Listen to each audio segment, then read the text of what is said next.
Hello दोस्तों, बेलिज्म academy YouTube channel में आपका फिर से बहुत बहुत स्वागत है।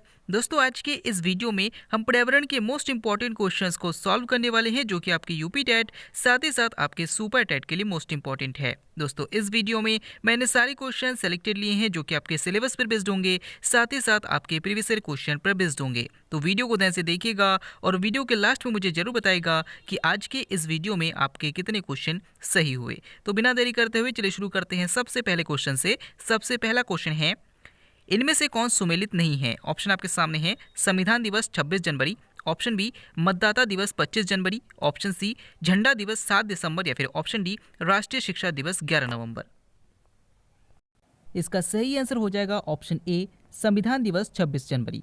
दोस्तों, याद रखिएगा कि मतदाता दिवस 25 जनवरी को मनाया जाता है, बिल्कुल सही है। झंडा दिवस 7 दिसंबर को मनाया जाता है, ये भी बिल्कुल सही है। राष्ट्रीय शिक्षा दिवस 11 नवंबर को मनाया जाता है, ये भी बिल्कुल सही है। लेकिन जो संविधान दिवस है, ये 26 जनवरी को नहीं मनाया जाता बल्कि 26 नवंबर को मनाया जाता है, क्योंकि याद रखिएगा कि 26 नवंबर 1949 को संविधान को पहली बार अंगीकृत किया गया था, इसीलिए 26 नवंबर को संविधान दिवस के रूप में मनाया जाता है। अगला क्वेश्चन, कान में कुल कितनी हड्डियां होती है? ऑप्शन आपके सामने है 3, ऑप्शन बी 4, ऑप्शन सी 6 या फिर ऑप्शन डी 8। इसका सही आंसर हो जाएगा ऑप्शन सी 6। दोस्तों, अगर आपसे पूछा जाता है कि एक कान में कितनी हड्डियां होती है, तो 3 हड्डियां होती है, यानी कि 2 कानों में टोटल 6 हड्डियां होती है। अगला क्वेश्चन, लोकसभा के पहले उपाध्यक्ष कौन थे? ऑप्शन आपके सामने है, GV Mavalankar, option B S V Krishnamurthy, option C Meera Kumar या फिर option D M Ananth Shayanam Ayyangar.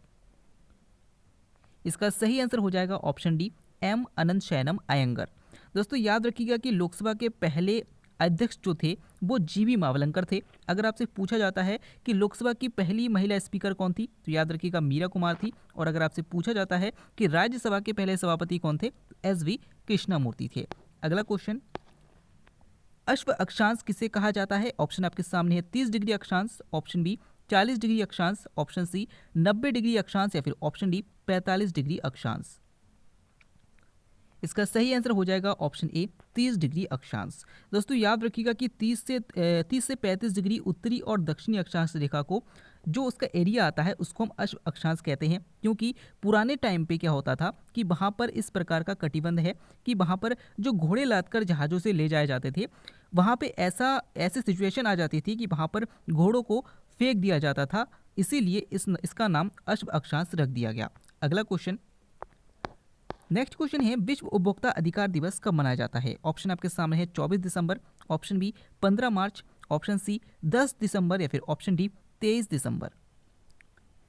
इसका सही आंसर हो जाएगा ऑप्शन बी 15 मार्च। दोस्तों, याद रखिएगा कि विश्व उपभोक्ता अधिकार दिवस 15 मार्च को मनाया जाता है। अगर आपसे पूछा जाता है कि राष्ट्रीय उपभोक्ता अधिकार दिवस कब मनाया जाता है, तो 24 दिसंबर को मनाया जाता है।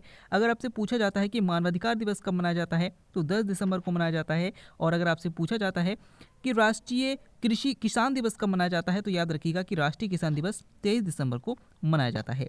अगला क्वेश्चन, बिच्छू के डंक में कौन सा अम्ल पाया जाता है? ऑप्शन आपके सामने है, सिट्रिक अम्ल, एसिटिक अम्ल या फिर मेथेनोइक अम्ल।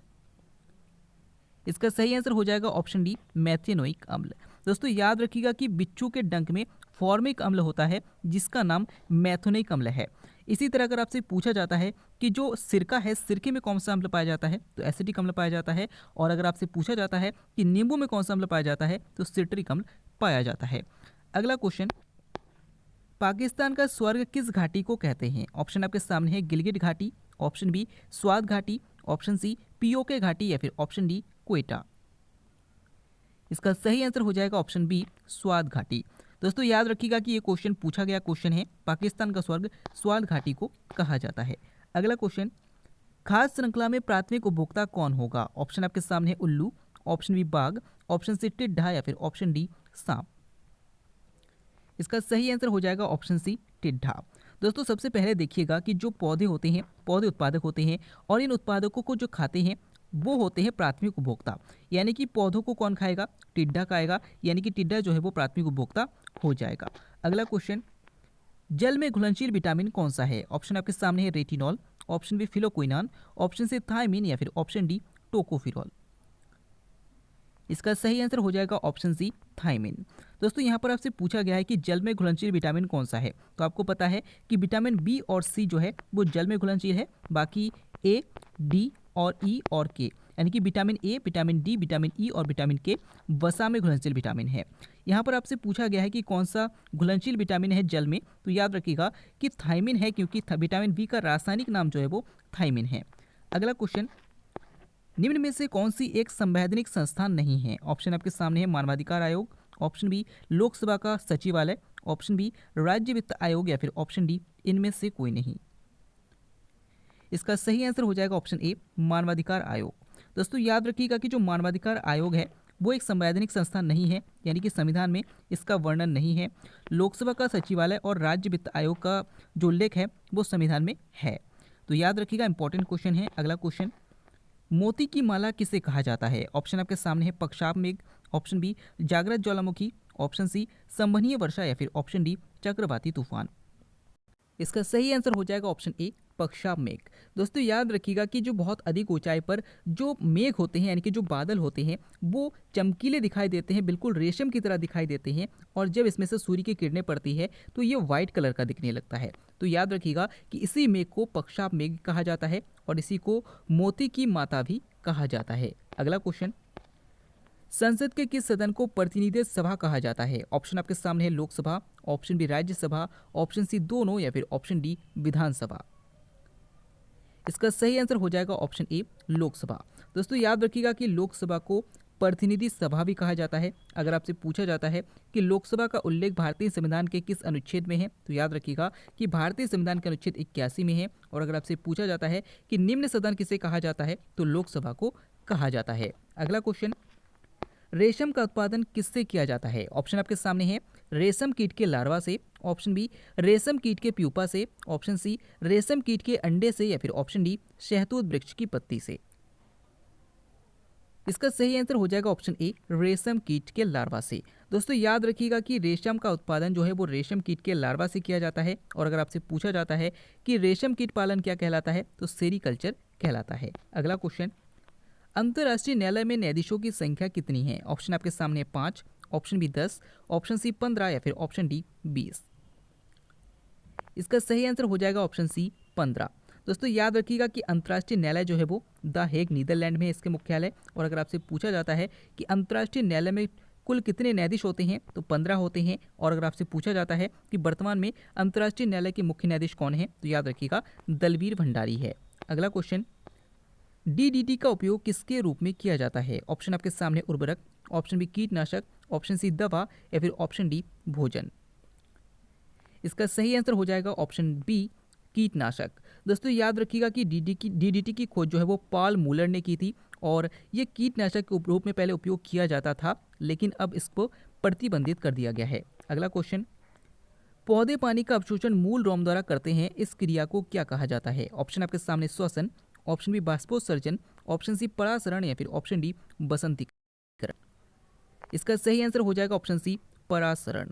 दोस्तों याद रखिएगा कि जो मूलरोम होते हैं जड़ों में, उनके द्वारा जो पौधे इनको ग्रहण करते हैं पानी को, इस क्रिया को कहा जाता है परासरण। अगला क्वेश्चन, मच्छरों को भगाने वाली दवाइयों को बनाने में क्या मिलाया जाता है? ऑप्शन आपके सामने ethylene, option B allethrin, option C acetylene, या फिर ऑप्शन डी सल्फेनिक अम्ल। इसका सही आंसर हो जाएगा ऑप्शन बी एलिथ्रिन। दोस्तों याद रखिएगा कि मच्छरों को भगाने वाली जो दवाइयाँ बनाई जाती है उसमें एलिथ्रिन का प्रयोग किया जाता है। अगला क्वेश्चन, इनमें से कौन सा हार्मोन पादप वृद्धि रोकता है? ऑप्शन आपके सामने है auxin, option B gibberellin, option C cytokinin, या फिर ऑप्शन डी एब्सिसिक। इसका सही आंसर हो जाएगा ऑप्शन डी एब्सिसिक अम्ल। दोस्तों याद रखिएगा कि जो ऑक्सिन है वो पौधों में अनिषेक फलन यानी कि बिना निषेचन के फल बनाने में सहायता करता है। जिब्रेलिन जो है वो पादप वृद्धि को बढ़ाता है, यानी कि पादप में वृद्धि के लिए सहायक होता है। साइटोकाइनिन क्या करता है, तो ये पौधों में बिलगन को रोकता है, यानी कि पौधों की पत्तियों को गिरने से रोकता है।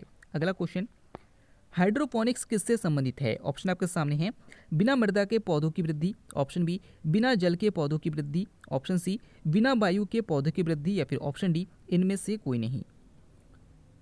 इसका सही आंसर हो जाएगा ऑप्शन ए बिना मृदा के पौधों की वृद्धि। दोस्तों जैसा कि यहाँ पर दिया गया हाइड्रोपोनिक्स, तो हाइड्रो शब्द से आपको पता चल रहा है कि यहाँ पे जल की चर्चा हो रही है, यानी कि इसमें बिना मृदा के पौधों की वृद्धि सिर्फ और सिर्फ जल में की जाती है और मृदा में जिन तत्वों की आवश्यकता होती है उसकी पूर्ति उस जल में करा दी जाती है और उस पौधे को पूर्ण तरीके से विकसित होने दे दिया जाता है। अगला क्वेश्चन, सबसे तेजी से दौड़ने वाला पक्षी कौन सा है? ऑप्शन आपके सामने है गुंजन, ऑप्शन बी फाख्ता, ऑप्शन सी मोर या फिर ऑप्शन डी ऑस्ट्रिच। इसका सही आंसर हो जाएगा ऑप्शन डी ऑस्ट्रिच। दोस्तों याद रखिएगा कि सबसे तेजी से दौड़ने वाला पक्षी ऑस्ट्रिच है। और अगर आपसे पूछा जाता है कि पानी के अंदर सबसे तेजी से दौड़ने वाला पक्षी कौन सा है, तो पेलिकन है। अगर आपसे पूछा जाता है कि कौन सा पक्षी पीछे की ओर उड़ता है, तो याद रखिएगा गुंजन पक्षी है। और अगर आपसे पूछा जाता है कि सबसे छोटा पक्षी कौन सा है, तो गुंजन पक्षी है। अगला क्वेश्चन, कौन सा जीव पक्षी वर्ग में नहीं आता? ऑप्शन आपके सामने है तोता, ऑप्शन बी कौवा, ऑप्शन सी चील या फिर ऑप्शन डी चमगादड़। इसका सही आंसर हो जाएगा ऑप्शन डी चमगादड़। दोस्तों याद रखिएगा कि चमगादड़ के अंतर्गत कई सारे ऐसे गुण पाए जाते हैं जिस कारण इसको पक्षी वर्ग में नहीं रखा गया है। यानी कि जैसे कि हम उदाहरण दे तो चमगादड़ के कान होते हैं, इसी तरीके से चमगादड़ जो है, चमगादड़ के चोंच में यानी कि चमगादड़ के मुंह में दांत पाए जाते हैं, जो कि पक्षी का लक्षण नहीं है। अगला क्वेश्चन, प्रवासी भारतीय दिवस किस माह मनाया जाता है? ऑप्शन आपके सामने है जनवरी, ऑप्शन बी मार्च, ऑप्शन सी सितंबर या फिर ऑप्शन डी। दोस्तों इस क्वेश्चन का आंसर आपको हमें कमेंट के द्वारा बताना है। इस क्वेश्चन को मैंने कल की वीडियो में करा दिया था, तो अगर आपने कल का वीडियो देखा होगा तो आप इसका आंसर जरूर कर पाएंगे। आज का वीडियो आपको कैसा लगा, साथ ही साथ आज के वीडियो में आपके कितने क्वेश्चन सही हुए, कमेंट करके जरूर बताइएगा। अगर आप फेसबुक पेज और टेलीग्राम ग्रुप को ज्वाइन करना चाहते हैं तो डिस्क्रिप्शन में लिंक दिया गया है, वहाँ से आप ज्वाइन कर सकते हैं। हम फिर से लौटेंगे एक नया इंटरेस्टिंग वीडियो लेकर, तब तक के लिए देखते रहिए, सीखते रहिए।